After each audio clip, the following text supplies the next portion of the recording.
Lorsque Grégor Samsa s'éveilla un matin, au sortir de rêves agités, il se trouva dans son lit, métamorphosé en un monstrueux insecte. Il reposait sur son dos, qui était dur comme une cuirasse, et en soulevant un peu la tête, il apercevait son ventre, bombé, brun, divisé par des arceaux rigides, au sommet duquel la couverture du lit, sur le point de dégringoler tout à fait, ne se maintenait que d'extrême justesse. D'impuissance, ses nombreuses pattes, d'un sort pitoyable par rapport au volume du reste, papillonnèrent devant ses yeux. « Qu'est-il advenu de moi ?» pensa-t-il. Ce n'était pas un rêve.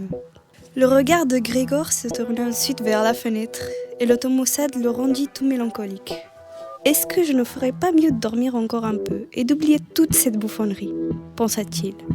Mais c'était tout à fait irréalisable, car il avait l'habitude de dormir sur le côté droit. Et dans son état présent, il ne parvenait pas à se mettre dans cette position. Il avait beau se projeter vers la droite, avec toute son énergie. À chaque fois, il basculait en arrière, sur le dos. Il essaya peut-être 100 fois, en fermant les yeux pour ne pas être obligé de voir le frottillement des pattes.